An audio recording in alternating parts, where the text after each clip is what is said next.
Hey everybody, this is Scott Bowman. I'm the creator behind Idea Brickworks. Welcome to episode 5 of Brick Building Together Apart. I am joined for sure today by my normal cohort, Sam Jones in England. And Hello. This week's guest is Matt Lincoln. Say hello, Matt. Hey everyone. Matt is a local builder in Boise, Idaho, and he's really an incredible builder. I met him when I first moved here and got involved in the LUG. He's now one of the 3 people that are running the Idaho LUG, the company that actually, the nonprofit that runs that organization. And he is a very prolific builder of large things, and we'll show you a few of those as we go. So again, the format is basically there is no format. We're going to talk, we're going to build.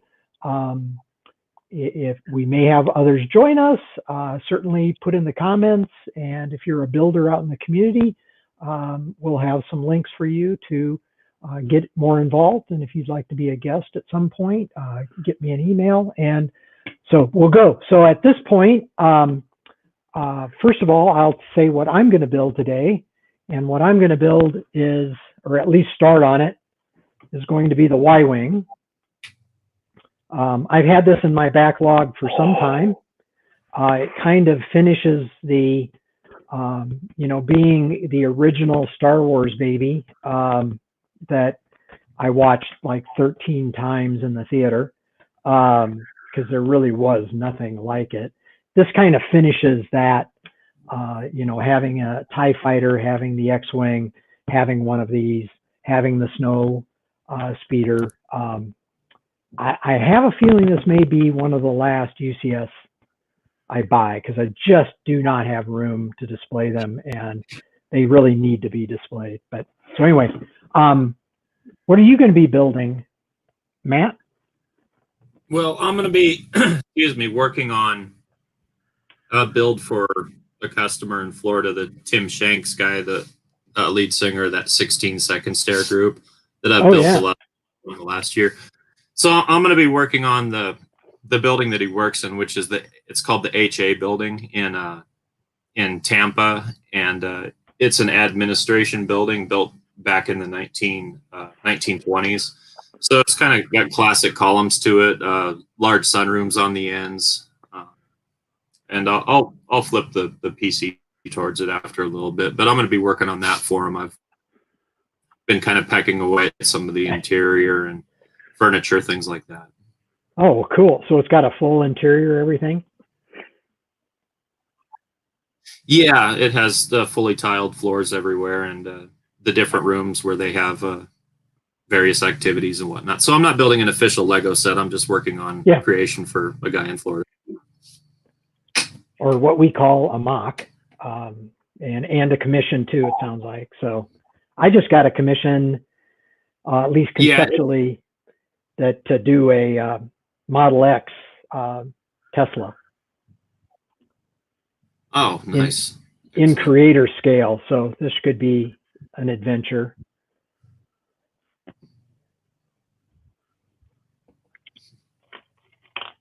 So, Matt, tell us about yourself. Tell us about who is Matt Lincoln.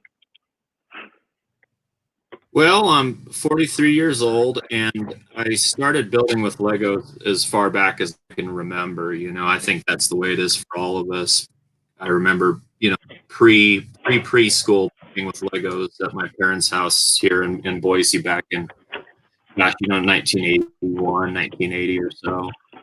And I was really big into Legos during the 80s, Pirates themes, the castle themes, city, you name it. It seemed every year I kind of rotated out. Like Technic was one of my favorite themes for a year, and then Space was for a year, Blacktron was for a year, Castles, Pirates, and I stuck with Legos even into early high school, but then it kind of became not cool to do Legos back through the end of high school and some of my time at Boise State, and then in my early 20s, mid 20s, working with them. So it wasn't until the age of about 29 or 30 when I got back into building and stuff. So I got inspiration from mostly Lego to get me back into it, and that's when they introduced that new Creator Expert series, like the Green Grocer and the Cafe Corner. When Lego came out with those, I had to go back, you know. Right. And I started off by looking at what people were building, just like mocks and selling on eBay with no instructions, just shrink wrapping them and putting them on auction. So that's how I got back into it, was building stuff that people weren't putting on eBay, that were just custom mocks. Like, for example, a lot of military style train engines, train cars, custom modulars that have the Technic 1x2 9 studs back from the front and studs spread on the sides that with the other modulars. And that's what really got me back into it, was actually building for other people. And then I realized, hey, you know, I'm going to start building stuff for myself and not just try to build for everybody else. Right.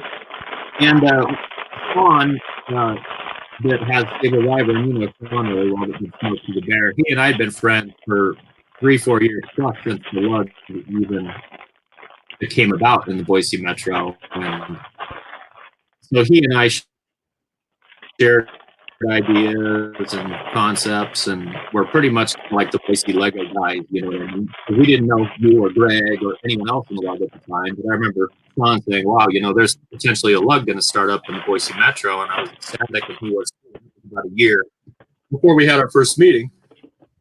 And so since then, it's, you know, the Lug has dual purposes, in my opinion. I think that it helps us as individuals find new ideas and grow as builders, and inspires us. And also it helps lift up other people that Lego and bring them into the community and help share their creations and inspire them as well, especially the builders, really, you know. And I've come to really appreciate the Lug, because a lot of younger builders that I've grow up quite a bit in the last 4 or 5 years, to be honest with you. Admire the adults' work. You know, I mean, I'm not speaking for myself only, but you know, with Jake Davis and Jared Flores, Don Keck, those guys. Yeah, I agree. We lost one. Zach kind of stopped building. You know, we're adults in this generation. So that it has you know, more than one reward to me. The admiration from the public, the admiration from the younger Lug members. That's what I do, and what some of us do as adults, you know, is really rewarding. And that's what keeps me going. You know, the love is never going to end, and also having the Lug and being involved with that is just an added bonus, really. Well, and also it connects us. You know, every so often you need something that I might have, or Greg might have, or somebody might have. Sean, you know, we've got a network that we've kind of built up. Well, I've got 13 bags, I think. No, wait, maybe. I saw 12. Yep, 13 bags. Say that again, Matt. Oh, I was going to say, do you have a Lug that you belong to over there in England? I do. I've just recently become a member of my Lug. Oh, okay, cool. Yeah, I literally joined, must have been about 2 or 3 weeks ago. And I was literally showing Scott earlier that I got my membership through today. So I was quite happy. It's official. Oh, cool. You are now official. Nice. Yeah. So tell me, Sam, on the Lego.com website over there, is it different than here, to where everything, they're running an outhouse right now on everything? How about on your side over there in the UK, is the website the same, the supply chain the same as over here? Because they're out of everything, like all high price point creator expert now. Well, I've been keeping I've got my wish list on my Lego.com website. It's quite full. There's like 12 sets in there at the moment. Yeah, a lot of it is out of stock or back order. So one of the things I have been looking at getting myself is some of the creator expert buildings, like the Assembly Square, the Corner Garage, the Downtown Diner. The Diner's one I really want. But it's all on out of stock or on back order. So it's like, yeah, no chance. No, it's the thing over here. Yeah, I think it's they've done well. They've got a load of the architecture stuff in, but the architecture stuff's not something I've set into yet. And it's, while some of them the buildings and things are really nice, it's like I'm not quite interested in those just yet. No, I understand. The architecture sets are a theme that I haven't collected myself, to be honest with you. I like a lot of the elements that come in them. Yeah. But I don't want to spread myself too thin.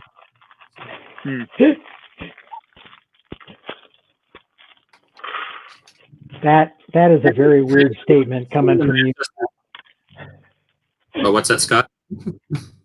You are the definition of spread thin as far as your projects go. Yeah, it's a fine thin wire, huh? It is, yeah, it is. So we've been talking a lot about it. Let me bring up a couple of images. Now, this one, I couldn't find a photo of this in the Bricks exhibit. So Matt and I and Jared Suarez and Jake Sadovich were on display at the Discovery Center of Idaho in what was called the Bricks exhibit. And it was a really, I thought it was fun. It was a great exhibit. They had local builders. Hi, Joe. I will bring him in. Hey, what's going on? Mr. Chambers. How you guys doing? Good. Are you still disassembling? No, I'm working on this bad boy. Oh, test build. Yeah. Yeah, all right. So I'm just listening. Yeah. So Joe Chambers, this is Matt Lincoln. Matt, how you doing? Joe is from Salt Lake City area, Metro. Is that correct A statement? little outside of Salt Lake. Yep. So Hey, he's a neighbor. Anyway, so this is well, I'll let you talk about this. This has got to be, I mean, this is just incredible. Anyway, tell us about your galleon. Well, I always wanted to do a minifig galleon, and years ago I was just Googling images of 16th, 17th century galleons, and one struck me. It was called the Royal Louie, which is it was a French galleon, and from there I just followed basically some Google images of the galleon, but I really elaborated on the gold elements. Like if you were to see an image of that galleon, it wouldn't have the amount of pearl gold around the bow and the stern and tied in with some of the side workings where the rigging is attached up in the upper decks. So it's not a true representation of it. It was simply inspired by Royal Louie. Let's say that, I guess. And so I was able to find what the length was online of that ship that I just kind of fell in love with, even though it's not a true, Lego replica of it or whatever you want to call it. It's just inspired by it. And the length was 360 some odd. So I mapped that out into Legos, and I've got it within about 6 feet of reality, minifig scale. But it's interesting because I really struggled with the hole. I didn't use any unitary hole parts. You know, that's all just curved slopes and tiles. Yeah, completely brick built. And if you were to flip it upside down, is what I started with was 3 rows of the 8 stud wide train track for the bottom of it. And then I started on the sides, had quite a few revisions on the bow to get that curve to look decent. Anyways, it's really hard to both curve in and curve out at the same time with Legos. I'm sure you understand what I'm trying to describe. So yeah, getting the bow to look good, in my opinion, was pretty difficult. The stern wasn't that hard because it's just basically angled back and there's curvature to it.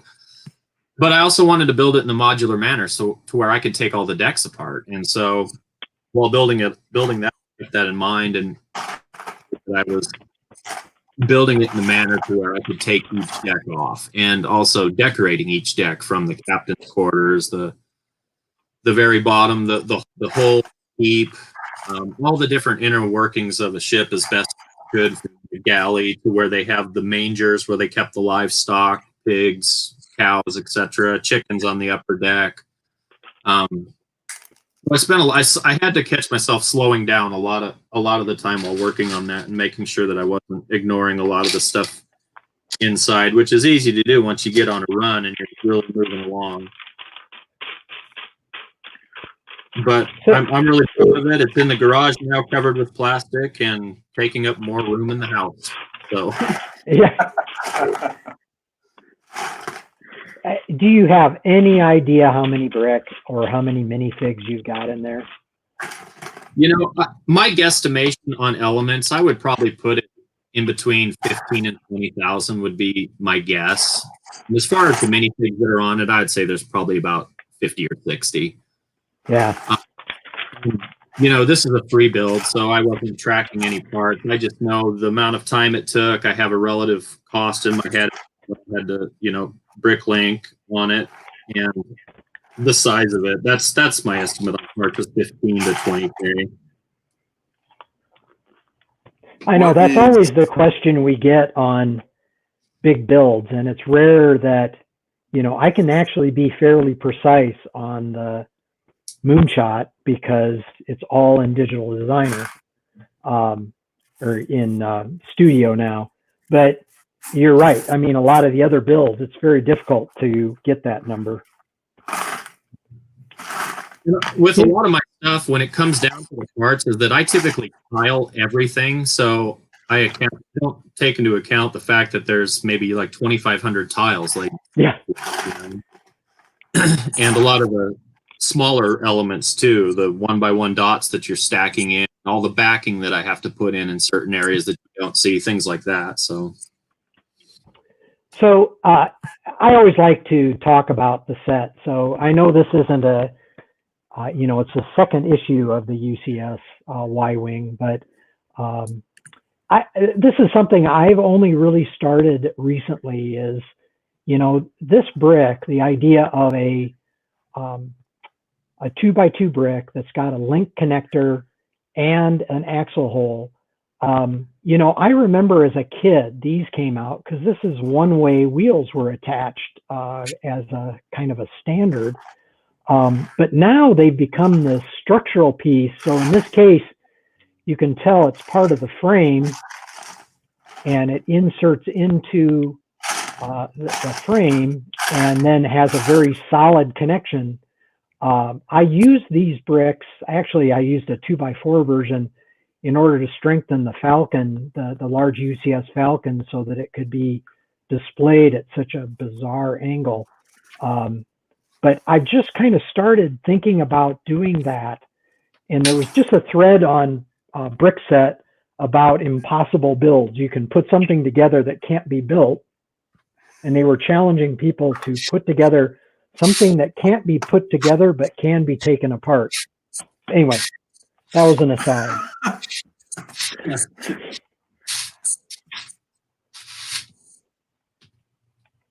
I was going to ask Matt, what when you do attempt to do a minifig scale model, what number are you using for a minifig scale? Because I can't find a good, accurate answer to that question. I've looked up online in the Eurobricks forums. I came up with 5'10" for a minifig, and so that's easy to equate. Once you lay it on its side and put 5'10", you can come really close. That's what I use, and I think that I don't know if that's a total general rule of thumb, but 5'10" seems about right. So that's just what I go with. Is that a minifig would be 5'10". I was seeing someone joking about the fact that if you take a minifig and try to scale it, they have the proportions of a 600-pound man or something.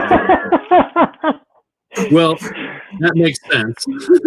Yeah, they are a little odd. Yeah, they're a lot wider than they need to be. I kind of just use like one brick height as a foot for linear, for vertical height. I mean, Scott, does that seem about right to you, in your opinion? One brick high as a foot? No, because that's actually the size of the Saturn V. And when I came up with more the, like you said, 5'10", when I was doing my scale comparison of all the different Saturn V's and the ISS, like a Saturn V and minifig scale would be about 8.5 to 9 foot tall. So, you really think about, this is in the 1 foot, 1 brick. That's what this astronaut would be. So a minifig is about 2/3 of it. Here, I have Stig here. Welcome, Stig, to the show, everybody. So he's about 2/3, so it's maybe a little shorter than 5'10". But anyway, that's what I have, and I'll stick to it. Is he from Top Gear, that Stig? Yes. Okay. Except, this was terribly hard because they had a keychain version. And then I wanted my own Stig.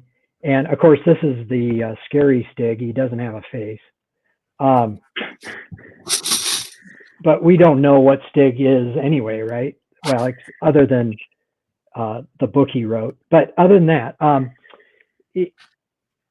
anyway, I had these parts on my wish list for like 2 years. And I never went out to buy it. I just, with as much as I buy, it was just had to show up organically. But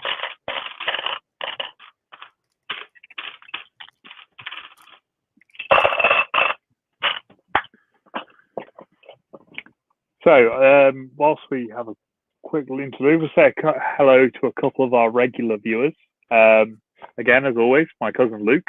Hi, Luke. Is on the show. And I believe Alanite is still on the highway somewhere. Yeah. So hi to you all. And if you have any questions for either Matt or Joe, please put them in the comments, and we'll ask them. Oh, last week I mentioned that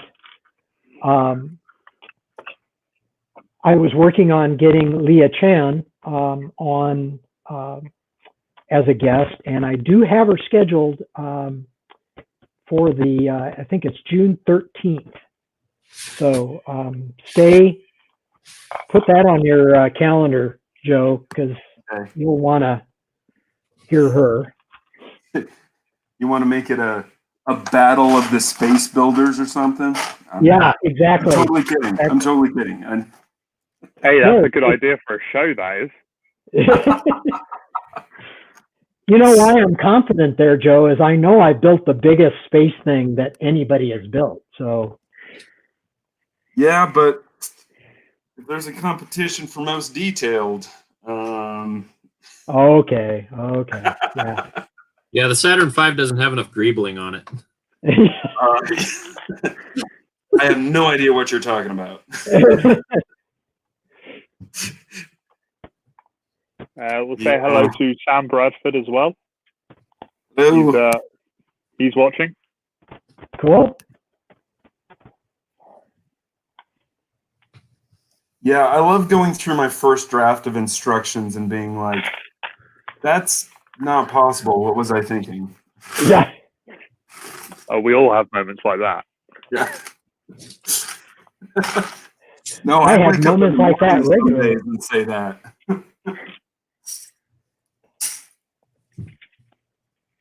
That even happens okay. while you're building. What was that?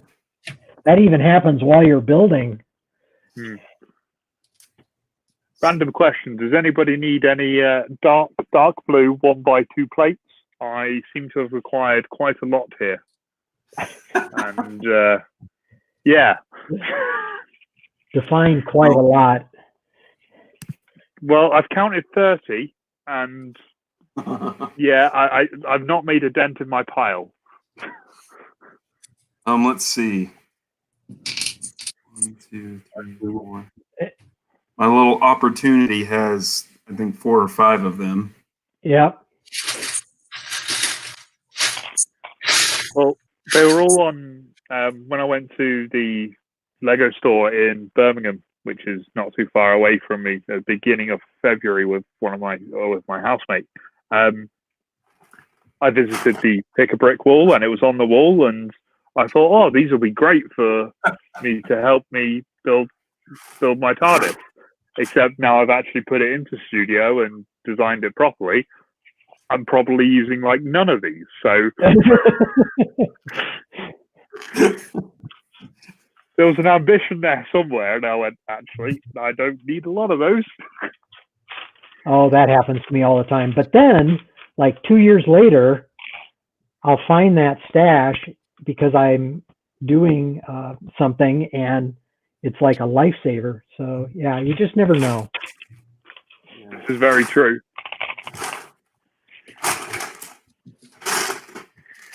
I have a lot of that in my tertiary storage that I showed Joe when he was a guest. Every so often that's paid off for Matt, because Matt's called me, do you have such and such? One of them was dark red brick profiles you wanted, which I happen to have 1,000 of. Oh, yeah, that's right. I think I hit you up for some white brick about a month ago, Yeah, too.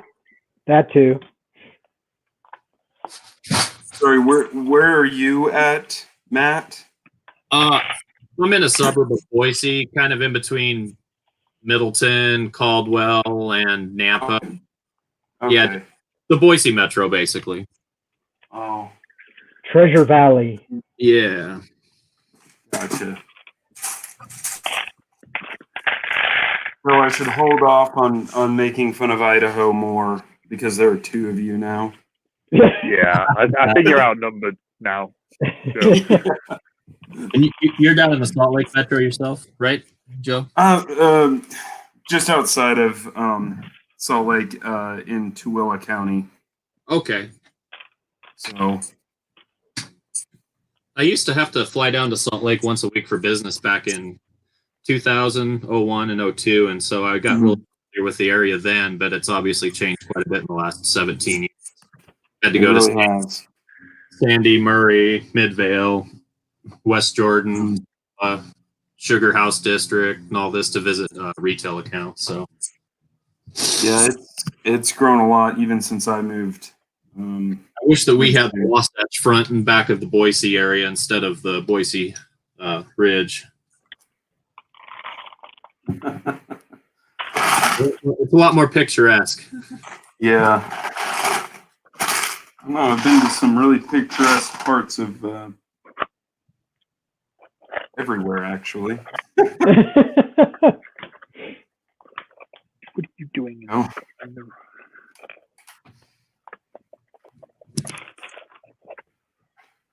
So who are you What were you working on when you were doing that?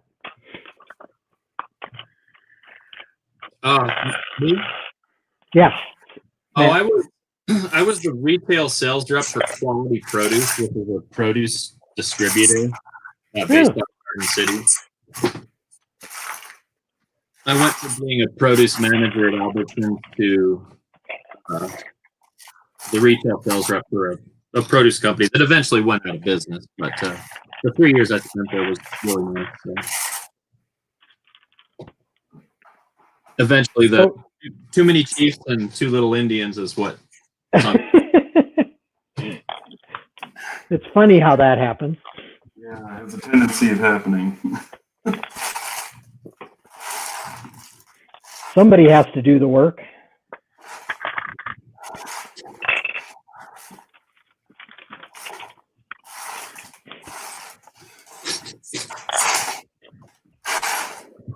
So another aspect of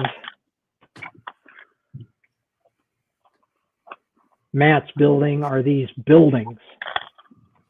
Whoa.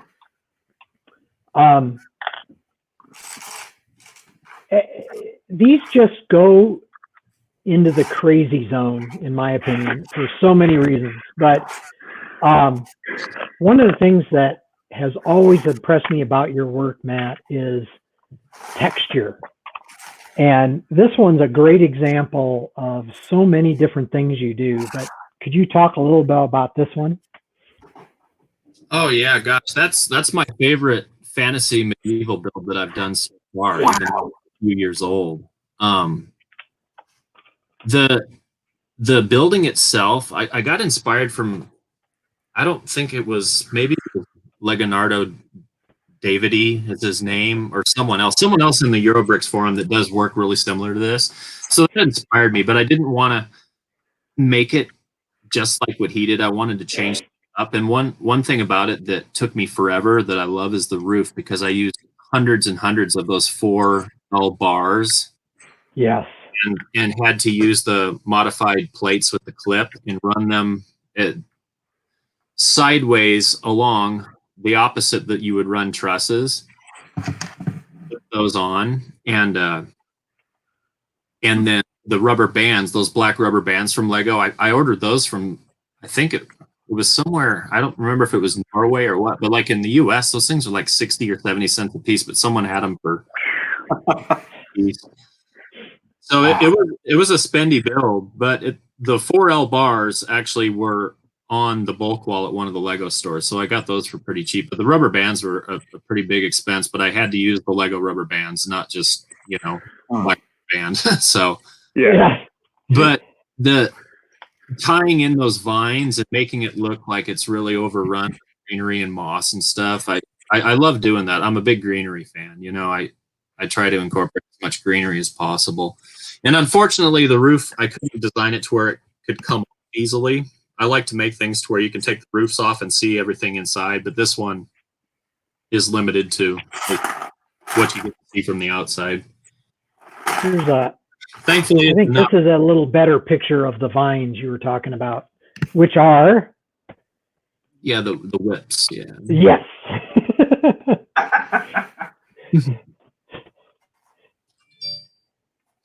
I love how you repurpose things. Like in that previous picture, I'll go back to it just because it's still one of my favorite roofs of yours, is the flippers. I love the flippers. Oh. Well, thanks, but I can't take full credit for that because I've seen someone else do that. So it's not 100% original. No, but it's executed well, as they say. It's really hard to do something for the first time in Lego these days. Well, but isn't it? A lot of it is how we put it together too. It's the whole package you've got to think about too. Yeah, I agree. And I find inspiration from some of these advanced builders here and there, but I like to not copy work and do my own thing. And like you said, put it together really. Because we all know every building technique's pretty much been figured out at this point. Yeah. So we have a quick question for you, Matt, from Sam Bradford. I'm just going to experiment with something and throw it up on the screen. Oh, look at that. That's amazing. Hey! What are the planes that are hanging behind you, Matt? Oh, hi, Sam, by the way. Hey, Sam.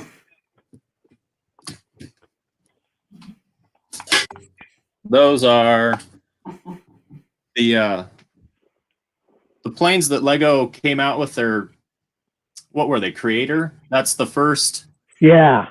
Up with Camel. And then there's the Red Baron. And then there's the latest Stop with Camel there. Ah. And That Red Baron, I am trying to get all the parts for. So you probably shouldn't ever let me into your room. I'm just saying.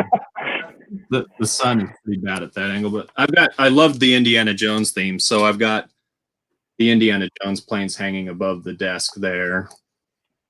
Nice. Very cool. Very cool. While I have this up, I can show you what I'm working on now, which is that J building for tanks. Awesome. Oh, amazing. Look at that. Awesome.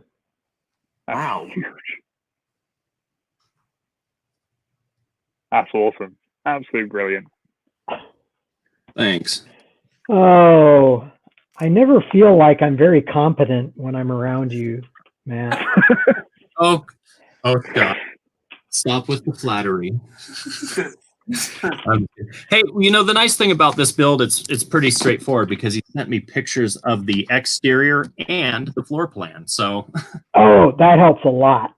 yeah. So he emailed that over to me. So I'm adding some more details to the outside because it's a fairly plain building from the outside. It's just this dark tan, like what I'm using, but the windows don't have any trim on the top of them.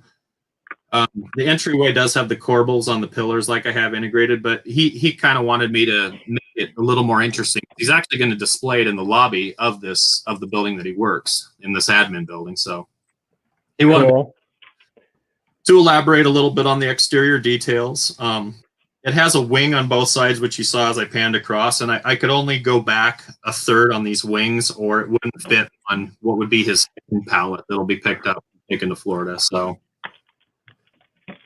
because he keeps adding stuff, it seems like 3 months. But in the last year, I've built an airport for him, a train station, an exotic car dealership, which I printed the little Ferrari stickers and put it on it. Kind of a Roman Catholic style church also, and also a grade school, which is on the historic registry down in Tampa where he lives, called the Lutz Elementary School, which is a really cool build too. It's an early 20th century style grade school, brick built. So how did you get connected with him? Obviously, he is sending you a fair amount of commissions. Well, he a year and a half ago or so, he was outbidding people on some of my customs I was putting on eBay, which were the modular buildings just on the 32 by 32 plates. And then after the second one, he got a hold of me privately and said, hey, I'd like you to build this and that. Give me a quote on it. And so I did. And ever since then, he's been really happy with things and wants me to keep building for him and helping him add to his giant Lego layout. So, oh my God. So are you doing this full time then? Are you living the dream? No, I'm not. It's a hobby in the evenings. I have been real fortunate though. I've been working with a guy, Jared Jacobs, the local guy with the Lego stop motion, and he and I have a contract with Atlantic, and we have a stop motion that's going to be the next 4 to 8 weeks. And that's going to be something really off on my end big time because we're going to be actually in the credits of this stop motion.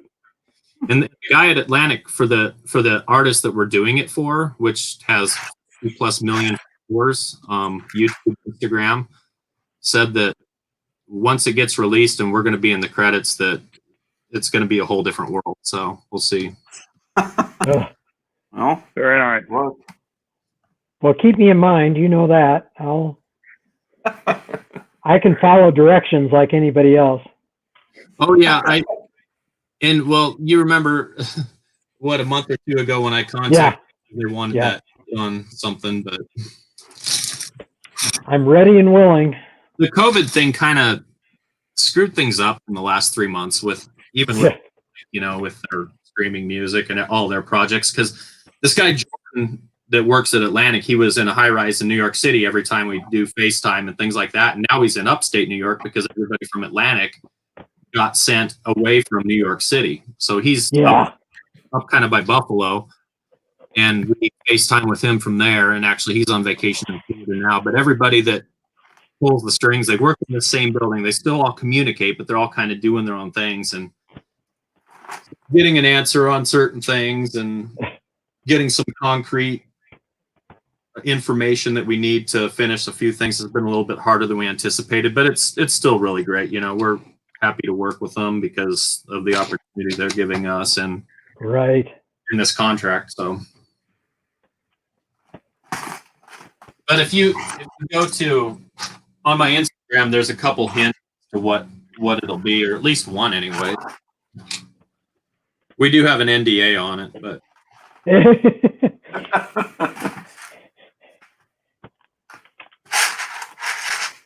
I know what that's like. Yeah, the only thing on the Instagram would be one of my highlights that has Area 51. That would be, I guess you'd have to be inside loop to put on that one, but hopefully soon.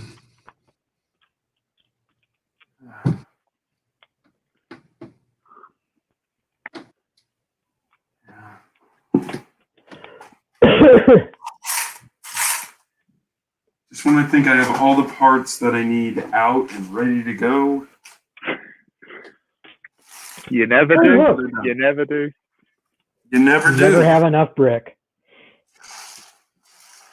That look like a baby grand? What? Yeah. Yeah. Great. Hey. Oh, with grill pieces for the keys? Well, it's actually one of the printed piano tiles, the 1x4s I chose. There you go.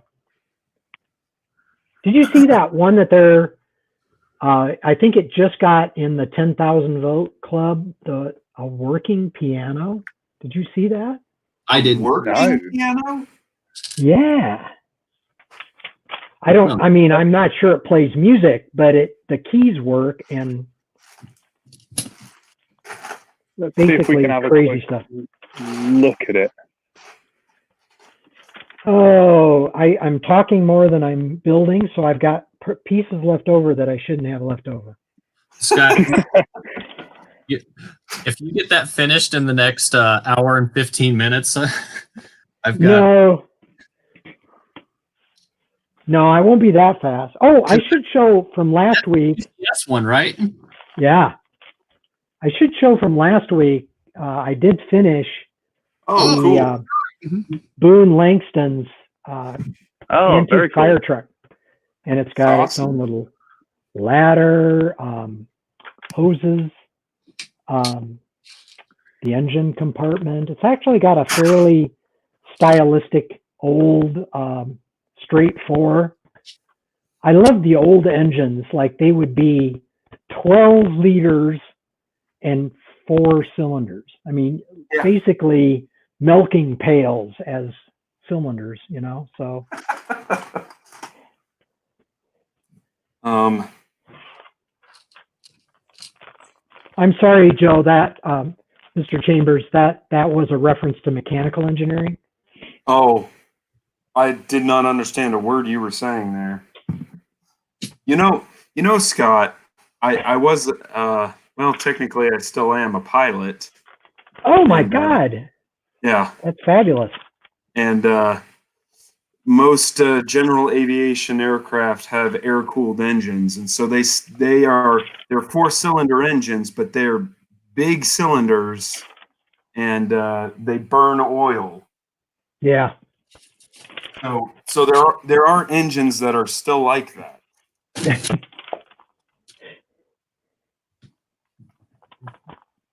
Who designed this thing? So I found the Lego Lego piano we were talking about. I will just pop it up on the screen for everybody to take a quick look at. Cool. Here we go.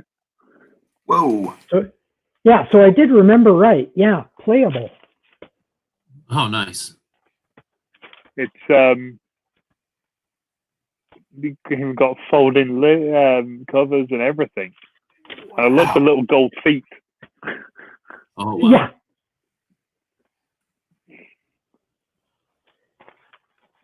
Yeah. Yeah. That would be on my list if that one makes it. No kidding. Yeah, You know- well, Like, honestly, I think I have an extra piece. I mean, I've got a 2x2 round plate, and I've just gone back through, and there is only one of them in this. oh, it looks like he's done everything with elastic bands. If you Oh, yeah. That's Is very that the clever. same thing as a rubber band? The white rubber band. Yeah. Man, that's insane. That's awesome. It looks amazing. Now, for those of you who don't know what this website is, this is Lego Ideas. This is where creators submit their designs to the Lego community as a whole and to Lego, in the hope that they may gather enough support, i.e., in this case, 10,000 is the magic number, to then be put forward to a Lego review board to potentially be made into a set itself. On here, you'll find lots and lots of different sets from different people, from different themes. So you could go have a look at space if you wanted to, and you could have a look at, and you can see all the stuff people submit about space. Okay? And you can vote on them and contribute your thoughts and provide your support to it. It's very interesting to keep an eye on it to see what's coming, potentially might be coming people's way in the future. So if you are watching, have a look. It is worth a quick look and see what's going on there. Oh, yeah. So that is actually how I got back into Lego about 2 years ago. Was I was looking for modifications for the Saturn V set, and I ran across Grant Passmore's Skylab on Lego Ideas, and I modified mine a bunch compared to his because the voices in my head won't let me not modify it. We try not to mention that. We don't want to scare away the people, you know. Do we really not want that? Anyway. But yeah, I forgot to shout out Grant Passmore. He's known as Eiffelman on Oh yeah. Lego Ideas. Yeah, because like that his little Skylab modification got me started back into everything. So he's the man, even though I've never met him. Right, and he was kind of one of the first ones to put the ISS scale space shuttle out there, and then a couple other people, and of course now I'm working on my version. But we shouldn't ignore our guests, so let's one more for you to talk about. This is actually, I've got to say, this is my favorite of your builds. And not just because it's an incredible build, but the story behind it. So why don't you tell us about your tugboat? Yeah, well, it's not mine anymore, but your creation.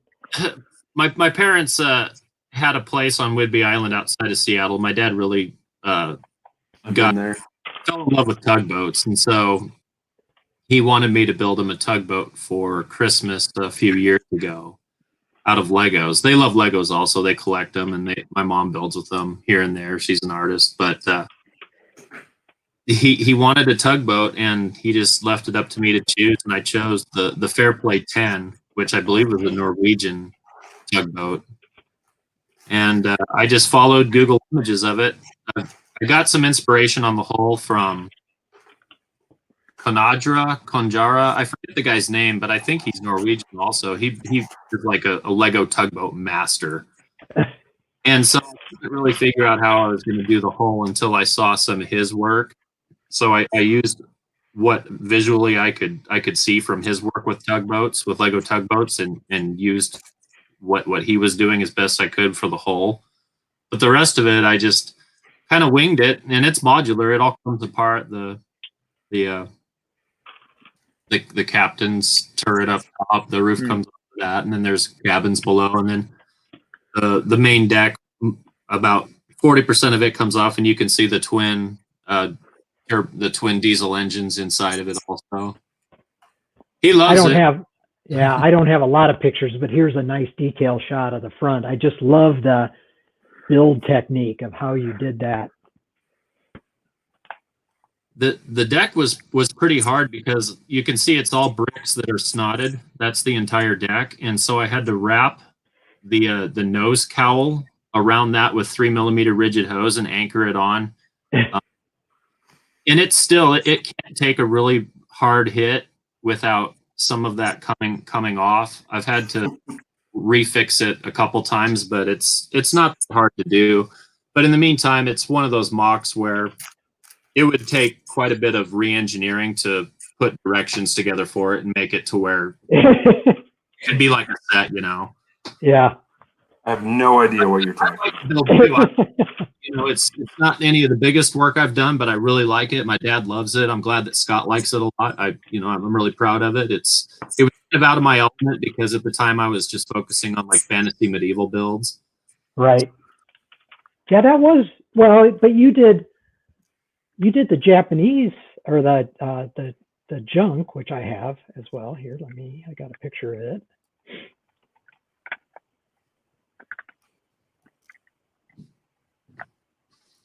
Come on. There we go.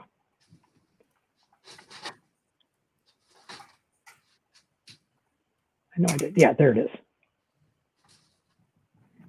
That was before the tugboat, wasn't it?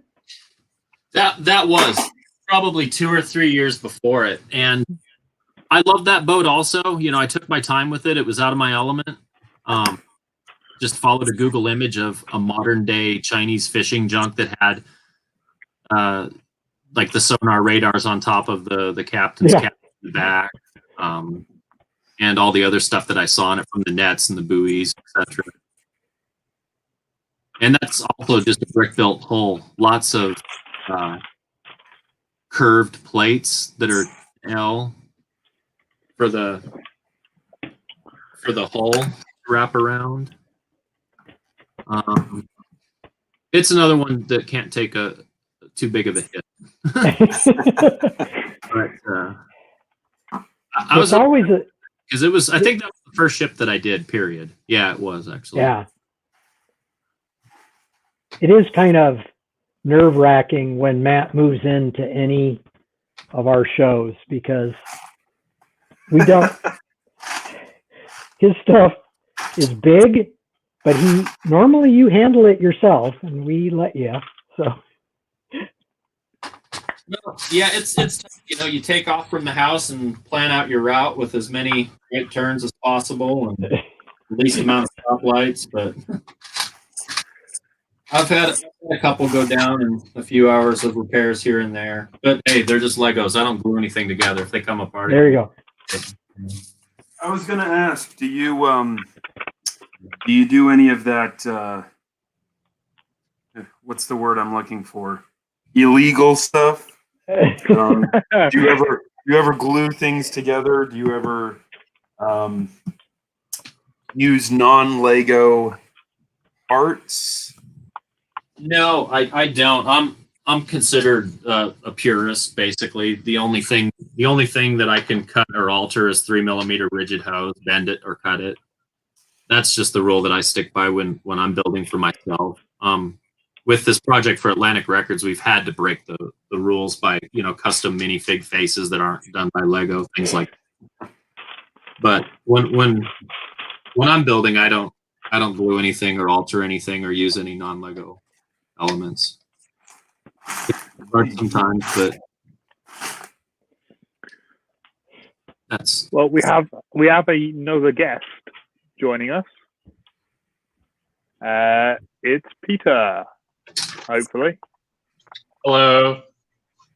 Oh, hi, Peter. How's everyone doing? hey, all right. You're kind of phasing in and out. It looks like you're in an alternate universe.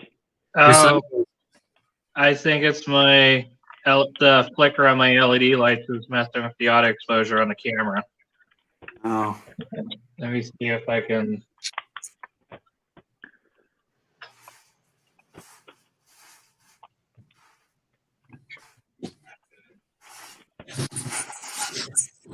That's weird. Yeah. If that's too annoying for people, I'll just leave.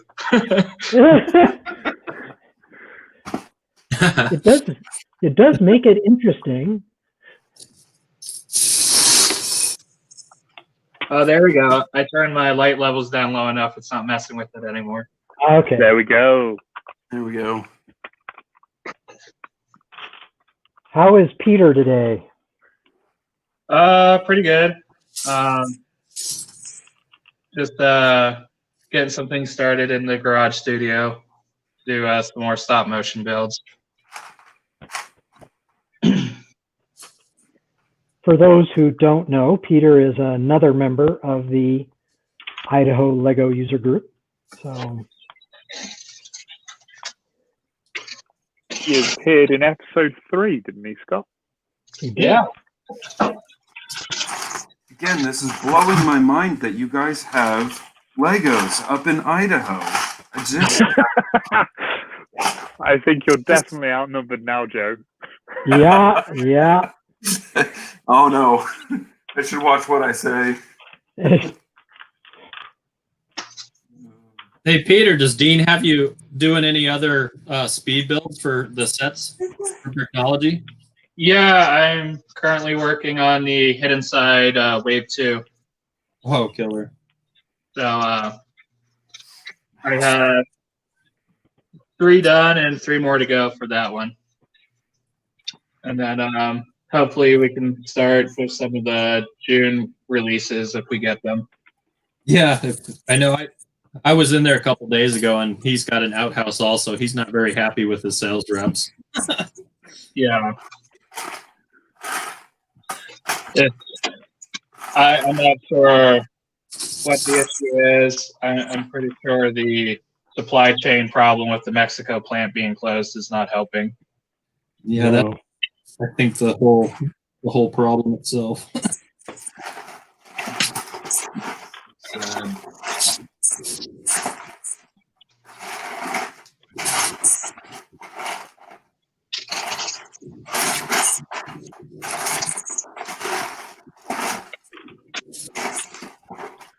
And then also recently I started doing the Overwatch set for him. So the one mech we did was like a spherical ball, which was pretty neat. Oh, that's right, that Overwatch one, right? Yeah. That was cool. I saw that. There you go.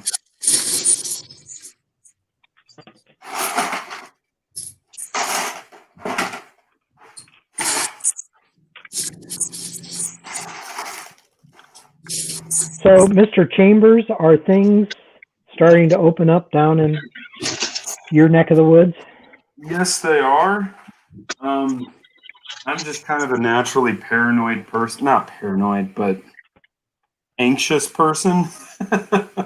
So, Hey, just I'm because just you're like- paranoid doesn't mean they're not out to get you. thank you. Yes. No, I just Yeah, Right. I think I should be more comfortable than I am, but yeah, things are opening up pretty good around here. My wife and I, went to Red Lobster the other day. Did you feel safe? Yeah, they were actually really cautious about everything, but like I said, I'm just trying to be as safe as I possibly can be. But yeah, I guess I should stop being so nervous.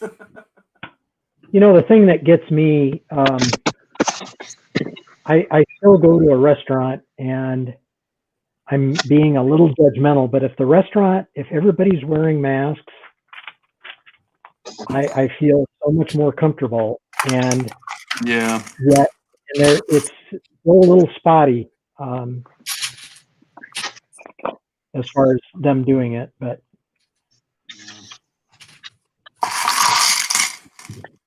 also, I now have the compulsion to find the perfect mask. So it's like I have to resist. We have 5 or 6 masks, and some of them work better for long term. Some are really good for quick in and out. But I keep seeing them on my Facebook post, and I just want to order them because they look so cool. Yeah, you saw the one that I wore down at the Discovery Center. Judy had ordered us some custom ones. Yeah. Yeah.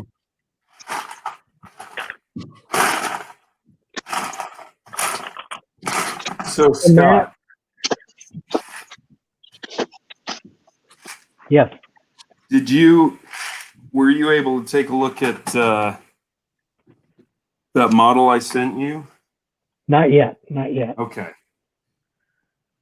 The thing what I am working on right now.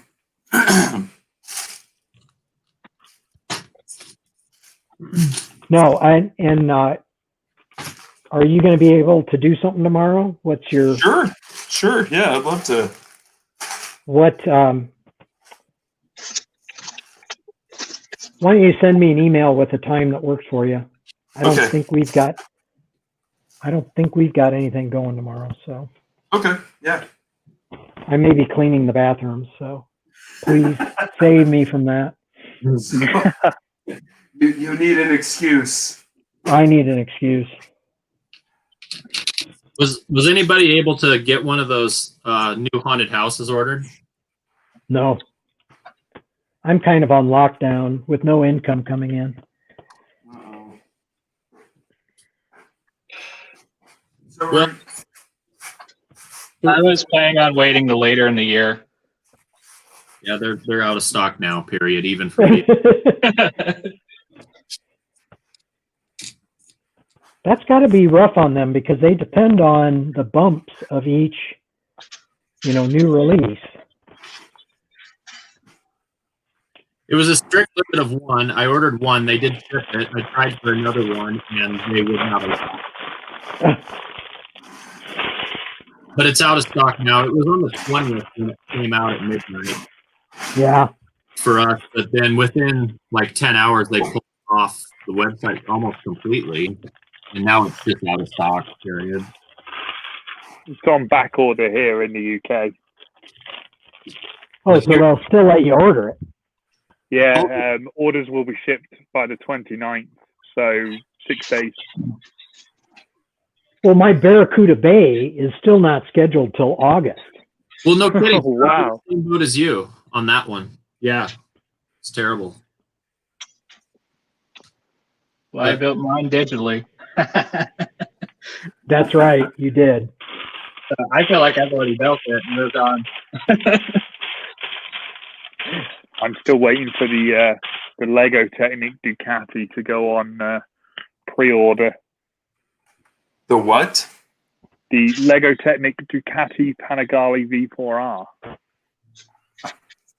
Oh, you car people. It's actually a motorcycle. Not a car. It's a motorbike. What's the price? Oh. Here you go. Let me show you. Yeah. Oh yeah. Oh, okay. That's what I'm waiting for. You I don't know if that's going to be something that comes over to your side of the Atlantic, but yeah, it's an absolutely brilliant piece of machinery.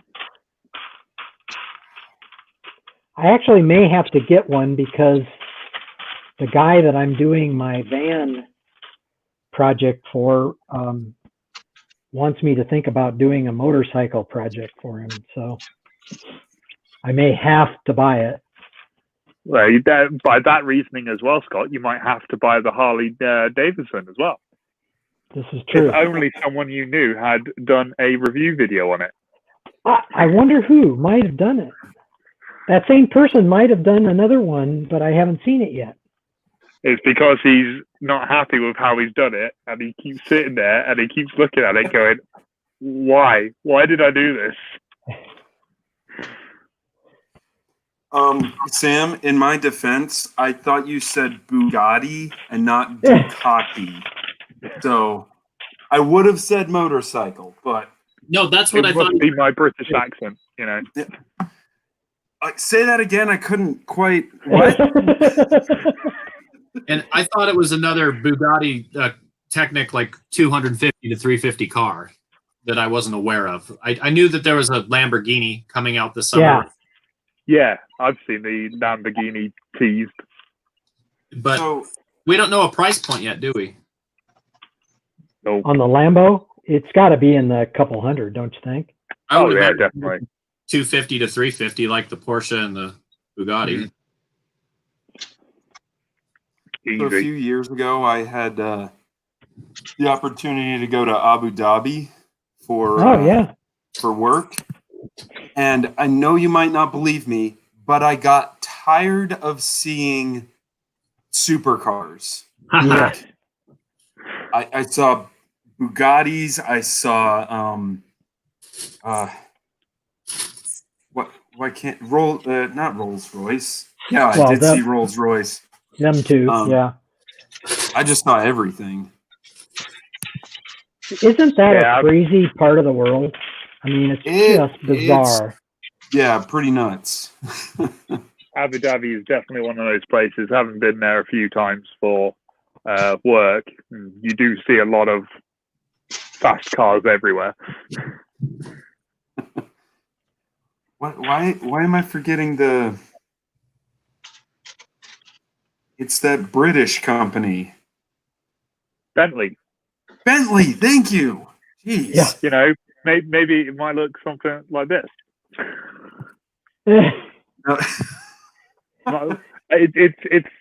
It's finished, but now I've reviewed it myself. I've taken it apart, and I've got loads of parts on order from Bricklink of bits I want to change. Yeah. And I'm still waiting for a couple more light white bluish grey wheel arches to come from Australia and the Czech Republic. Yeah, those turned out to be very rare. Oh, What yeah. part? It's the wheel arch. Looks like this. Oh, It's okay. that. It's this one. It's just in light blue grey. I've got 8 of them, and that's probably going to be the only 8 I'll ever have. I was going to say, I'm going to have 4, and that's it. I don't think I'm going to have any more. And I almost want to do a second one. I've noticed that on Bricklink that a lot of parts in the Czech Republic. Is there a story behind that, or is that just? Boy, I don't know either, but the chap that I ordered from just said, he's not a store of such. He's just got Lego sets that he doesn't use anymore or want anymore, and he's just selling the parts. Which explains why he only had 2 of them instead of 4.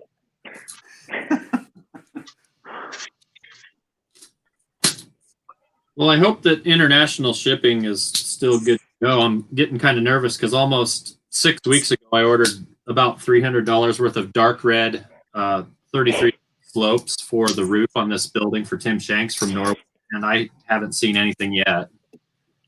It's I had to send some extra money to Indonesia because the USPS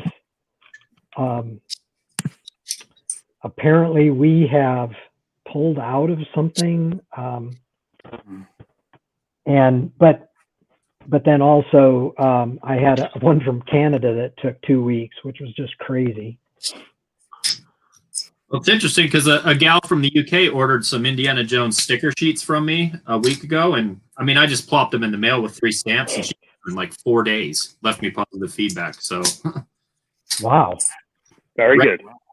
Regular just envelope mail made it over there in no time at all for $1.22.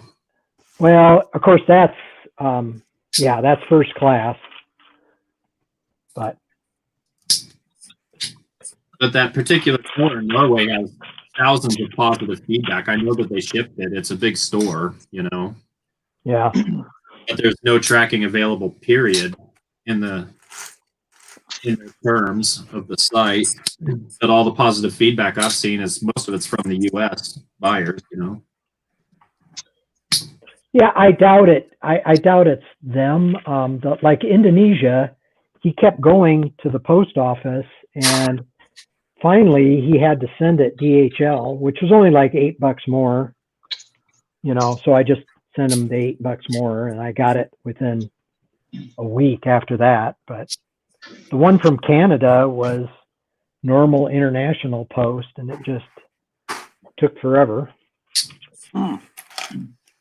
Yeah, I've got some green 18 mil wheels coming from Germany, and I ordered them on the 13th of May, and well, we're now 10 days later, and Germany's not even that far. You could probably throw a rock. Yeah, but you know, things from certain places are just going really slow at the moment. Everywhere, I think.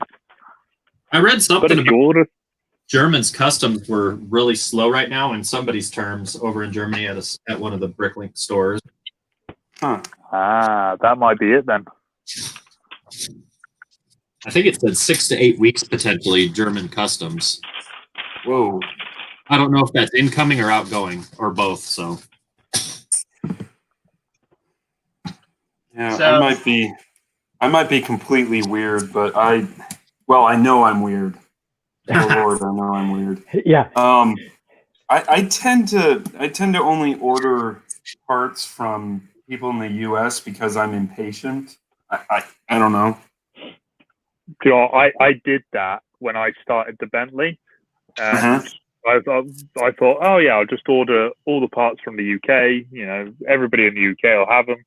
And then when I actually sat there and started looking through my orders and tallying up what was missed, turns out I'd missed like loads of stuff. I hadn't ordered a windscreen because nobody in the UK had a windscreen at that point. I hadn't ordered wheel arches because nobody had wheel arches. Nobody had wheels. I was there going, so I've missed off quite a bit of essential building equipment here. Parts I definitely need aren't in the UK. Maybe you shouldn't be such an angry nationalist then. You know, think about other people, Sam.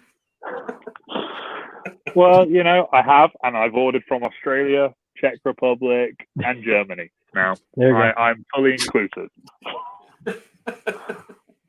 So, Sam, tell me this, and I probably should know, but is Canada and Australia part of the United Kingdom, or what is the relationship? They are part of the Commonwealth. It's called the British Commonwealth, or the United Kingdom Commonwealth. They are their relationship to us, and they still have our Queen as the sovereign. And does that give them any other, like, can they get in without a visa, or what's the, how does that I work? don't know, because I still have to apply for a visa when I have to do the old, basically the Canadian version of the ESTA when I go to Canada. That once a year trip that we do. Right. So I imagine they probably get a waiver free travel, so they don't necessarily need to apply for a visa, but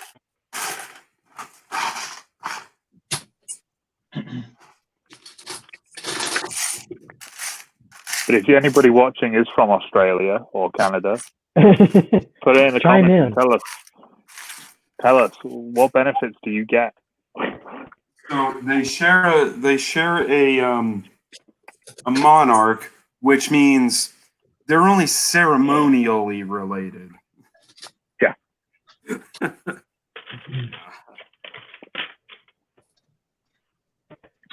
So Matt, do you have any houses going? What's your construction business doing? Well, it's let's just say that things have changed dramatically in the last 4 weeks versus, say, 2 months ago, panic mode. We had a big house fall out of contract in Middleton, which was a 700 plus house, because the buyer was self-employed. He owns a couple gyms, and we started framing another house and had another flip going, and we didn't know what was going to happen. So we were looking at all the financials and figured that we could essentially make it till September if nothing moved, and then completely turned around. That house in Middleton got a full price offer. It's in contract to close next week, and that was a few weeks ago. The one that we were framing, that I'm actually tiling right now, we put it up for, and it got a cash offer from some Seattle couple for $60,000 over asking. And there's people to buy a house. We're not even done flipping yet. It's gone bonkers now. So we're sitting very well compared to mentally 2 months ago. Wow. Yeah, it's absolutely gone bonkers. So we picked up 3 new lots in a neighborhood that's off of Purple Sage Estates. It's called. It's all 500 plus homes. We're going nuts right now, believe it or not. So we're doing very well. That's crazy. Yeah, I was just kind of wondering how Tracy and I went and got something to eat and ate it in the car. It's kind of a weird, we pick it up, but we want to eat it when it's warm. So we sit in the car in the parking lot and eat it. But that's not we were crazy. talking, That's common sense. Yeah. But we were wondering how, because housing has been crazy here. And it doesn't sound like prices have gone down at all from what I can understand. They haven't, Scott. And there was an article that came out a few days ago, and it was a national article. Boise is ranked #1 in the nation as far as home value increases. And actually right now there is less houses, less inventory right now than there was pre-COVID in the Boise metro, because everybody kind of was proactive and slowed down their building. Everyone from the big guys like CBH and Hubble and Brighton and all those guys, they slowed down, and now there is less inventory. So we're actually in a worse scenario right now than pre-COVID as far as the housing market, because the supply was behind the demand pre-COVID, and now the supply is even further behind the demand post-COVID or during COVID, whatever you want to call this phase right now. So yeah, right. There is a word for it. It's called hell. Yeah, okay. We can go there with them, that's for sure. Yeah. It's kind of interesting though that the couple that put that cash offer in on the 5-acre house in this subdivision we're developing, they are from Seattle, and they told their agent that it was the COVID fiasco that put them over the edge. They're retired. They have both pockets full of money, and they're just like, we want 5 acres in the country. We love the Boise area. And I mean, it's absolutely absurd to hear a house sold for 60 over asking cash. So, wow. And in the meantime, there were plenty of other cash offers full price. And it's an eye opener for us. We're in a lot better place mentally, and we see that the housing market in this area is not going to change, period. So We're happy. We're good. Maybe I should apply to work for you. I think I still need to rewrap the bottom of your column on your front patio. I just painted it the other day, so I fixed it for you. Oh, okay. It looked like it was cracking out again. Yeah, it's all good.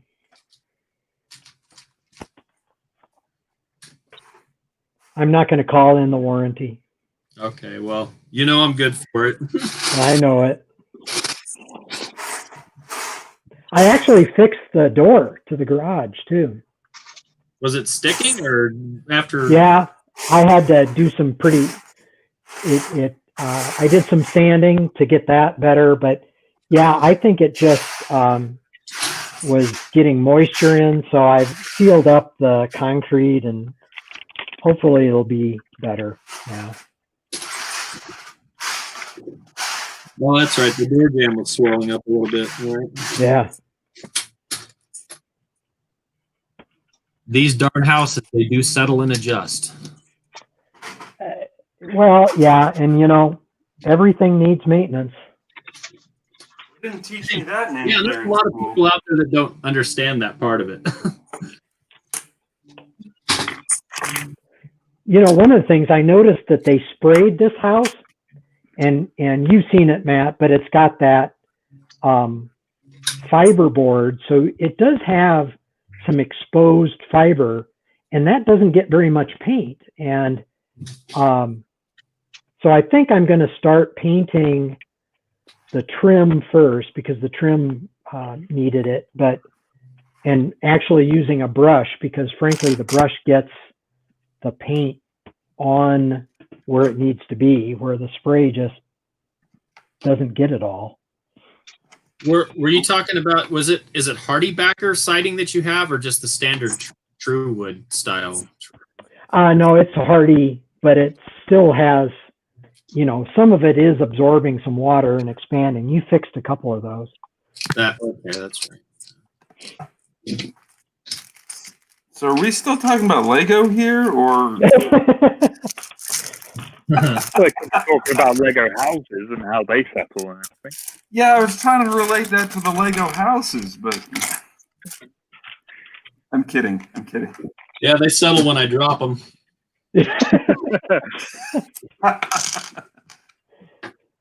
Well, Matt, last week I was talking about the fact that well, here, let me see.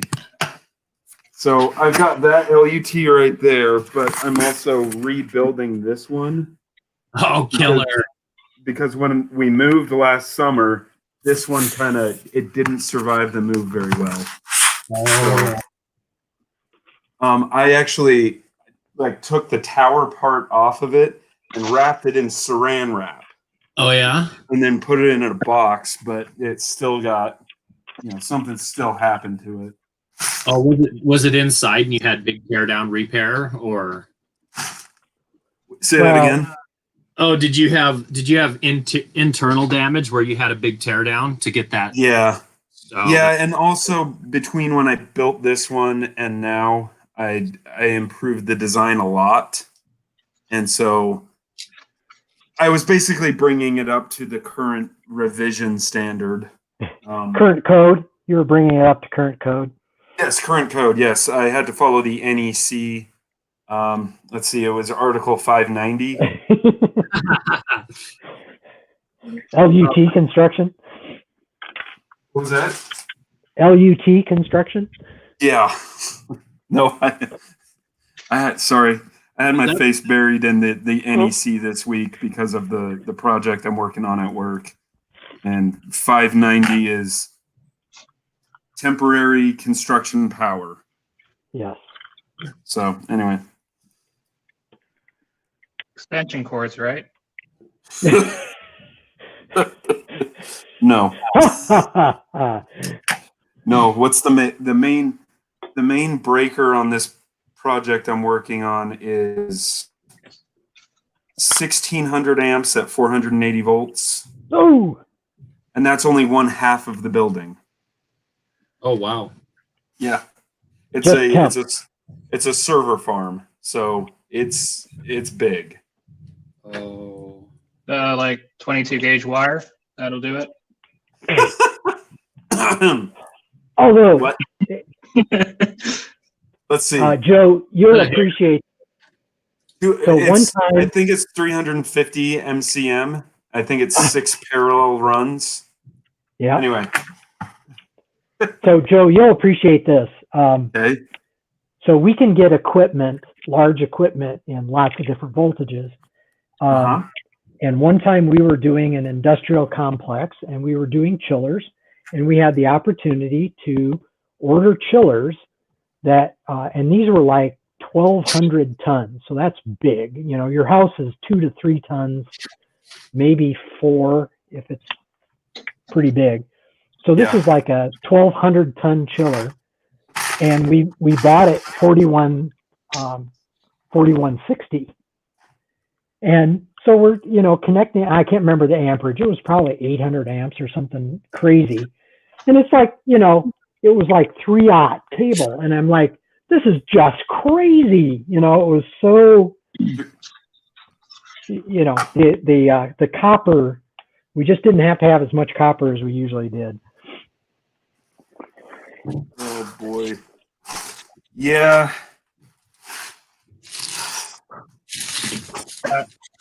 And next time on Engineering Lego Talk. So the most amperage I ever got to deal with was like 2 mega amps, but it was pulse power, so the pulse only lasts for about a few microseconds. So still a lot of kick, but definitely puts a lot lick your finger and touch that, and then tell me about the kick.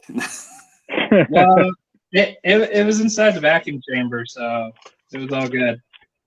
Can I ask what kind of project that was? It was a plasma thruster that I was working with at the guys at Marshall Flight Center. Oh.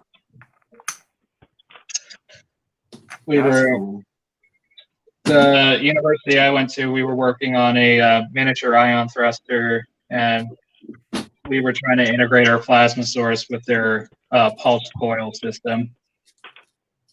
And we ended up putting a lot of thermal stress on the test unit and exploding it. Yes. I'm very surprised that I understood almost everything you just said. Is that a sign that I'm truly a nerd? Yes. Okay. It's not a bad thing. No. Yeah, sure. Joe, have you ever seen a large breaker explode? That is what I do for a living, is trying to prevent that. Exactly. Yeah. I have not personally seen it. I have seen the input transformer for a large uninterruptible power supply explode while I was adjusting something in it. I saw the remnants of a 1600 amp water damaged that I was on the job site looking at something else, and the contractor, without telling anybody, just tried to dry out the breaker.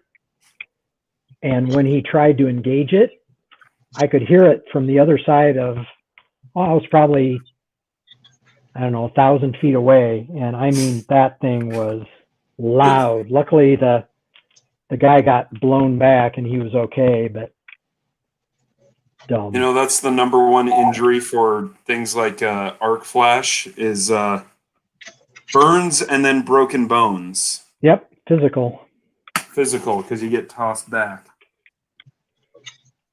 Anyway, weren't we talking about Legos? Yeah, we were.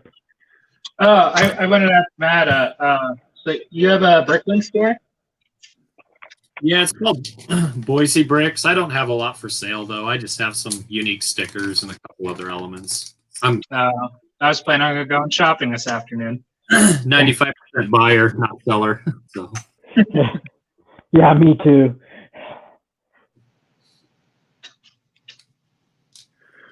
Although I give a lot of business to the Brick Ship and the Pink Elephant. They do a pretty good job of having a lot of brick. that's interesting because in the last I've spent a lot of money between those two also. And that Pink Elephant's only about a 20-minute drive for me, so I just pick it right off their front porch. Yeah, she's very nice about that, Heidi. Yeah. I've got to see. Is there any way you can search in Bricklink for like location of store, distance from house, or No. Not distance. But I thought you could search on state, like Idaho. Yeah. Yes, you That's can the only- search on state. Yeah. That's the only way that you can. They don't have that written in. Location services. Like I think Pink Elephant I found because I looked at Idaho, and then when she responded, you get to see the address, right? And I saw it was Nampa, and so then the next time I did pick it up, but yeah.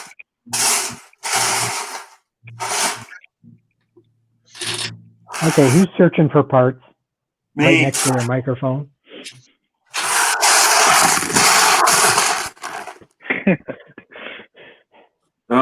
Sam Bradford, if you're still there, I'm raiding your LC39 stash for parts. Who? What was that? I thought those were parts you were collecting. Yeah, but I mean, I'm building Sam's design. Ah, Trying to do some test build. Yeah, here you go, Scott and Sam, if you're still there. This is for LC39. This is the ECS, the Environmental Control System. Giant air conditioners coming up and going into the LUT. And then this is the electrical connections.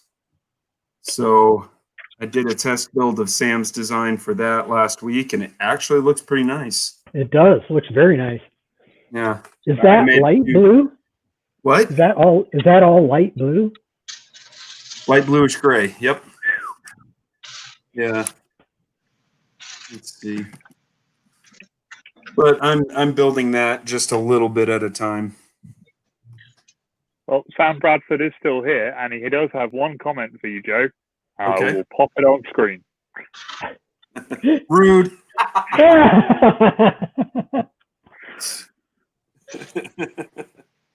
Well, these little buggers, these little clear, I just don't have these except for in that stash. So Does Mr. Bradford not want to join the video? Well, he's more than welcome to if he's still listening. Plenty of space for one more. Yeah.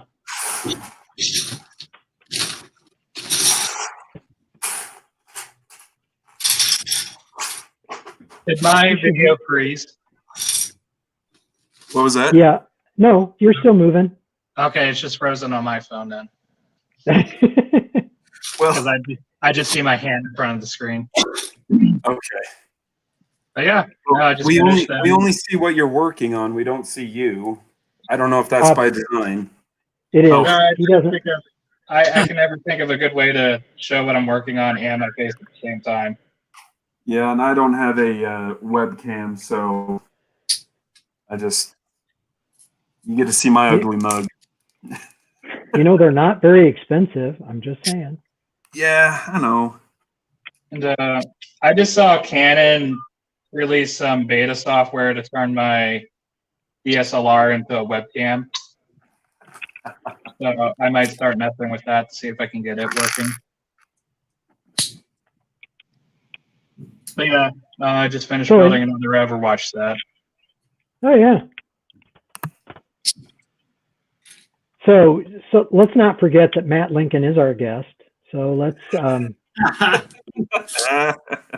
Matt's like, no. Again.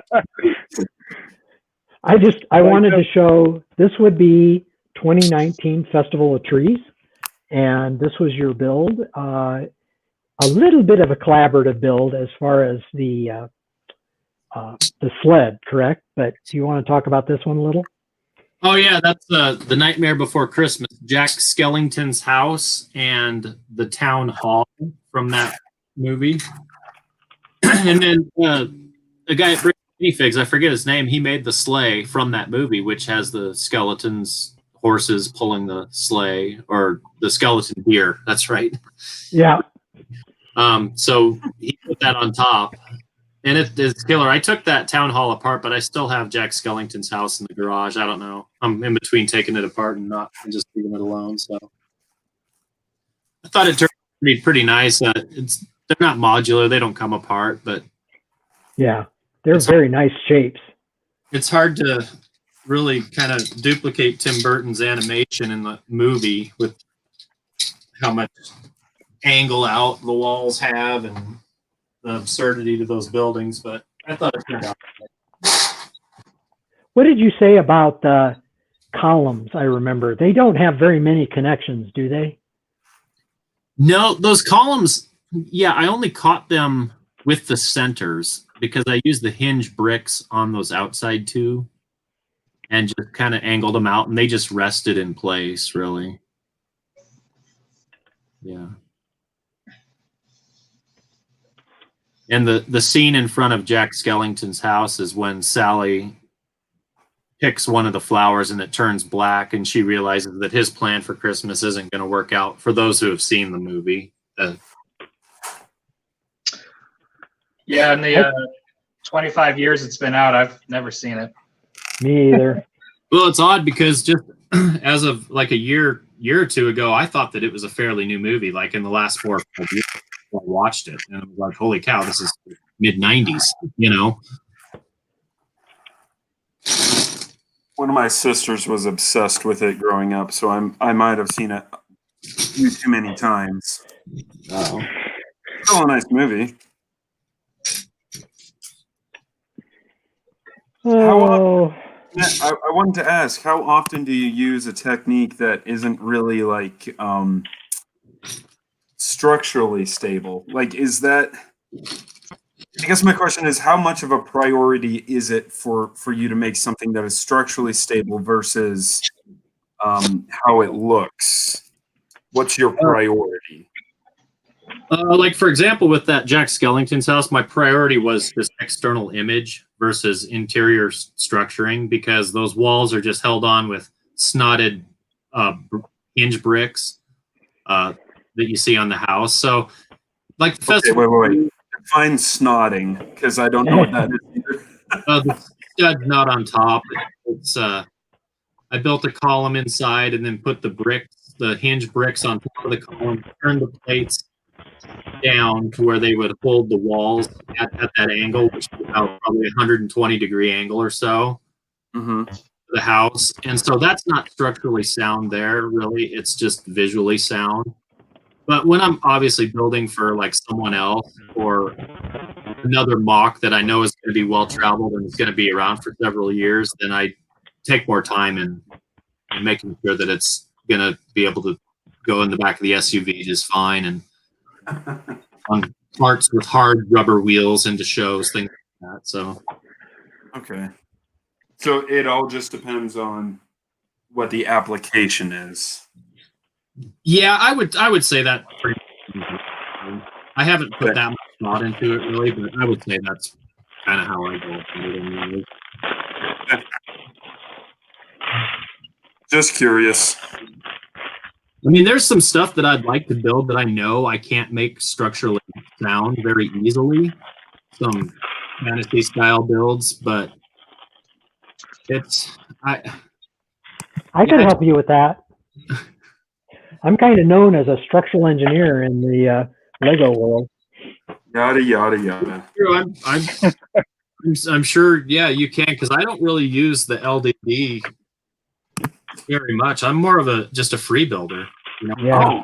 I like to just have an image, and I like to go with it, and I like to add my own little characteristics to it.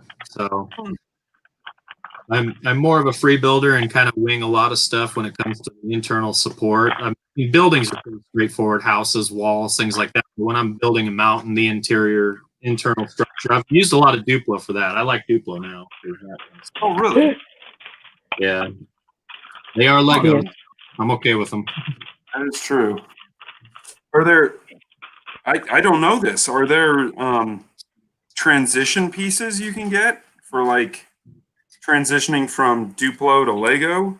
It's only the Lego 2x2 bricks, the 2x4 brick, the 2x6 brick, and the 2x8. That's the only thing you can transition with. Okay. So you have to have like a transition layer. Yeah, which is just the bricks, the 2x2s, 2x4, 2x6, 2x8. 2x3s don't work because they have a rib in between two of those female receivers on the bottom. So, and I always keep the Duplo back about 4 to 6 studs from my finish work, so that way I can make sure I've got enough room for that transition to work out just right, you know. Okay. What's the math on the height? How many bricks per a Duplo brick? The Duplo brick's 2 bricks high, so unless you get the Duplo plates, they're 1 brick high. Huh. So cost-wise, are Duplo bricks cheaper to get than the equivalent amount of internal? Yeah. Like a third the price, I would say. Oh. I mean, especially bricks and minifigs, we can go fill a bag for $25, and Yeah. it's an $80 bag. So if I were building Launch Complex 39A, I wouldn't want to fill it with regular bricks, but Duplos. I would suggest it, yeah. Hint, Sam Bradford. Sorry.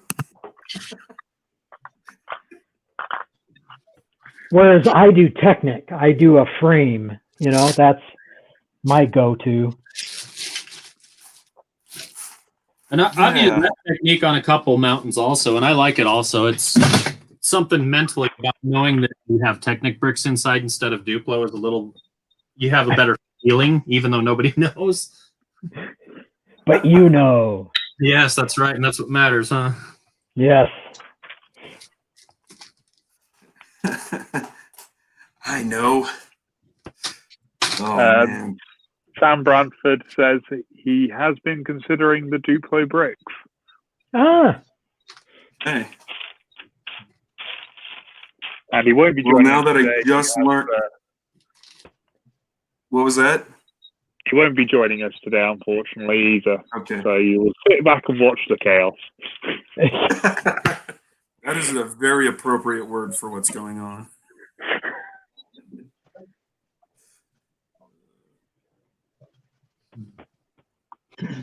So Did anyone see the? Oh, I'm sorry. Go ahead. No, go for it. No, I was just gonna ask. Did anyone see the new images for the Marvel sets in June? No. They're supposed to be doing a Iron Man bust that's like the Star Wars helmets. Interesting. Oh, very nice. But I thought he was dead. What's that? But I thought he was dead. Ah, Tony Stark. Spoilers. It's a comic book. The Iron Man is on. Ah. They're also coming out with a 5-story Avengers Tower. Yeah. That's gonna be $90. That So- doesn't sound too bad. I might be able to accommodate that. You don't have I'm room. thinking about picking up multiple copies to make it even taller. Now, that's not a bad idea at all. And it's priced at $90 in the US. What's everyone's take on the new Monkey Kid theme? I have no idea. I just kind of came out of the blue. That's what I thought. I'm not sure what to make of it. Is it a historic? I mean, are they just creating a whole universe, or what's the? Here It's we go. based on Journey to the West, which is a several hundred-year-old Chinese fable story, and they've modernized it to do a future retelling, and they're making a whole series out of it, kind of like Ninjago. Oh, okay. Oh, It looks cool, but it's like a lot of sensory overload, which I think the kids are gonna love. Yeah, there's a lot of colours in there. I like the ship, the secret headquarters. I looked at that. Yeah. They're on a boat. The giant mech too is pretty incredible to look at. Like, it is tall. Let's have a look at the full range of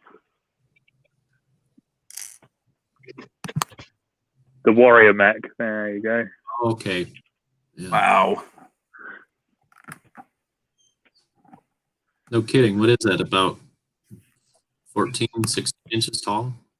Yeah. See what it says. When you put it like that, it doesn't sound very tall at all. In the Lego world, it's tall.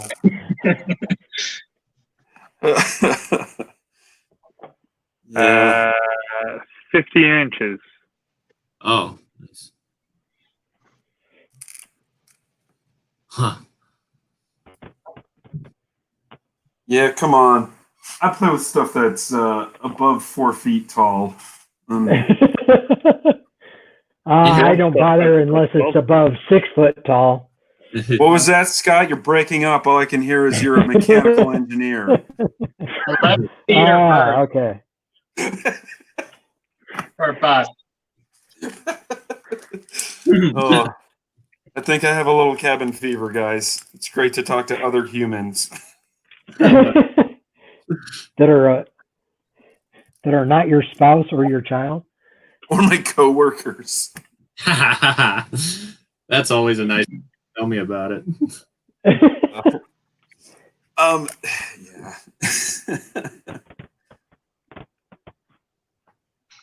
You know how when you come up with a really great idea, a solution to a problem in your design, you're so excited to try it out and demonstrate to the world your brilliance, and then you do it and it's doesn't work. That's where I am right now. At work? No, here. with Okay. this. Okay. There you go. All right. I know exactly how you feel. I don't know how I'm going to do this. Yeah, I do. A miracle occurs. Try that.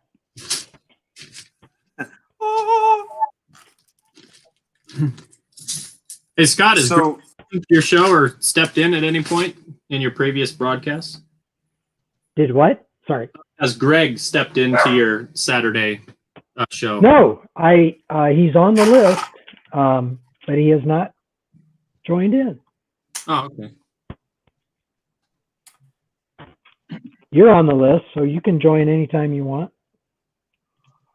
Mr. Bradford's on the list now. Yeah, well, I'll make sure if I'm not occupied during this time frame on Saturdays, definitely. I like it. I like how it's not too structured and it's just whatever. That's a good part about it. What's ironic is I started this as because I really missed Kevin Hinkle's brick building, that he kind of shifted because he was trying to concentrate more on his graphic design work.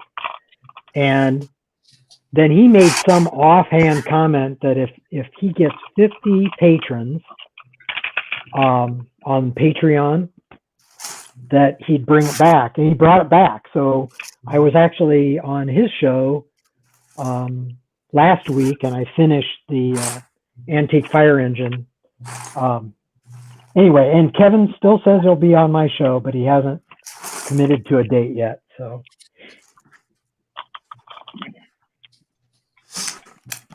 Oh yeah, and you know, Boone Langston that did that fire truck, he had a show every Thursday. Mm-hmm. He's been doing one. He emailed me to invite me on that, but I haven't heard anything, and I haven't seen if he's still doing it. Yeah, he is, and I had the same offer, but I think it's just, you know, being the emotional champion of master builders keeps him occupied. Oh, I know, being second. Oh yeah, Scott, I'll show you something. Look at this. This is pretty cool. I'm running out of time. Speaking of Lego Masters, they caught what Jared and I were doing, and they sent this box. Look at this. This is a metallic gold. Oh my Oh, nice. God. Isn't that unreal? I bet this box cost $30 just to produce. And it was That is another one. what did they send in it? What was in it? Just a Lego Masters backpack, a T-shirt, and Lego Masters pencils, like this stuff for like a school kid. It was just totally odd. But so Jared did he showed me the box, like, look at what they sent us, and it was just a friendly notion because they saw that all the followers on Instagram, and he opened it on his Instagram channel and kind of tossed the stuff out as I was sitting there, just like, you know, this and that. And so he said he wouldn't have any use for the box, and I said, well, I'll take this cool box. Because Scott, you made it further in the casting than I did last year, but Jared was casting for it also that does stop motion, but he had a partner that wasn't going to, you know, be an asset whatsoever, from my understanding, is how he described it. So they do it. We're going to try again, and I'm going to shoot for Jared being a partner on it. There you go. You don't want to be with me? Is that what you're saying? I would love to be with you. Don't get me wrong, but you and your daughter is a perfect combination, you know, for... Yeah, she's not going to do it. Oh, really? Yeah, that did not end well. Oh. Yeah, she couldn't even watch the show. Yeah, I couldn't watch the show either. I watched the show, but I was about 4 days behind every episode, and I was kind of seeing on the feed with Boone what was going on. And then I watched the final like 2 weeks after the final was aired, and I didn't see any chatter on Boone and Mark's thing, so I knew that they didn't get first place. But my gosh, coming right down to that is like, you got to be kidding me, you know? You know, it's funny. I knew all of the last 3 teams, and I knew Amy and Tyler were going to make it to the end, and I knew Boone and Mark were too. But one of the things that surprised me was how difficult the choice was. When you look at the last 3 builds, oh, no kidding! I agree with you more. All over the top, and but it's funny. Tyler, I follow him on Facebook, and one of his relatives said something about, "Did you win? Must not have been in the loop." And his response, which I think is really kind of funny, his response was, "According to Facebook, Boone and Mark won. According to IRS, we won."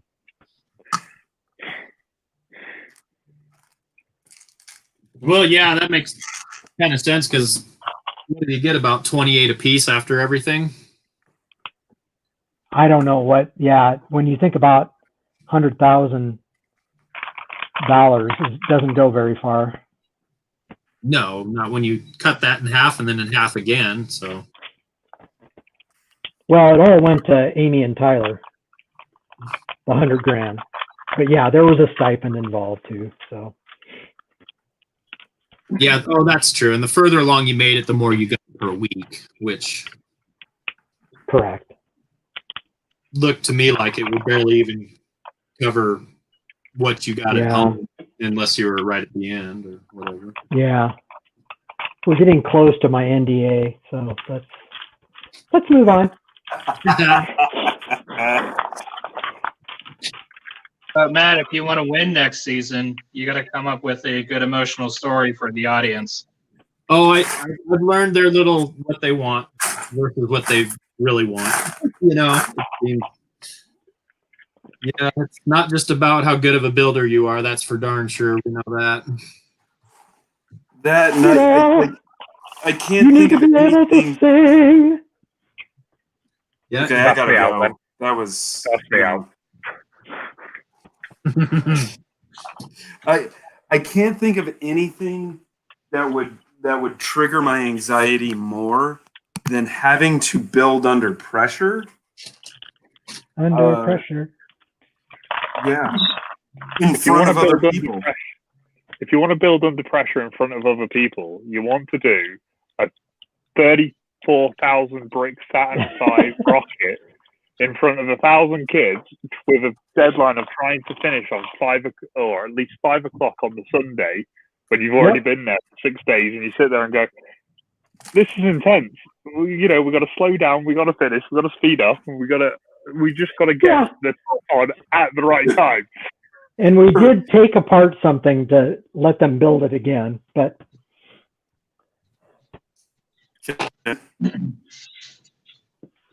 Yeah, but that's kids. That's Oh, there was adults watching. I mean, Scott was watching me. under pressure. Now you got me singing. That's in my head. under pressure. I would love to just experience the show, just only to have the access to that parts library. Oh. Because, I mean, that's the main reason I design digitally is I just don't have the freedom to, like, free build. Because basically all the parts I have are just my extra pieces from sets. Yeah. So. And just the way my brain works, again, what I do for a living, I'm an engineer. I have to design first. That's just how it works. Like I can't just. I don't know. Does that take the fun out of it? Is that like? No, I don't think so. I have as much fun designing something, but. And it's good cost management. I do too. What was that? It's good cost management, designing on a budget. Which again, it's all part of being an engineer. Right. Design within constraint, right, Joe? Oh yeah. Yeah. Okay, Scott, I have to show this off. Oh yeah. But that's the main body of Skylab. Oh, killer! Nice. Very nice. Now, So, Joe, I've got to ask: have you ever thought about making it bigger? yes, and shut your dirty mouth. I don't need any encouragement. I've actually, I was joking around with, again, Sam Bradford on Facebook about, so the Saturn V kit, I've thought about, so you see how it tapers off here for the S2 or the S4B stage. I've thought about making everything a step bigger so that the S4B stage would be this wide, and then I'd just have to figure out, the cylindrical components for the lower 2 stages. But I have too many projects, so I'm not going to do that. Like this in itself was me just going, hey, what if what if I wanted to make a bigger Skylab? And then like 2 days later, I woke up and I'm like, damn it, I made a bigger Skylab. Okay, we are coming to the end of this episode. We have some business to do. And luckily my production manager was up on putting those on there. So again, please subscribe to my channel, like the stream. And next week's guest, I just got it confirmed by text while we were going, is going to be Dave. And again, I'll murder his last name.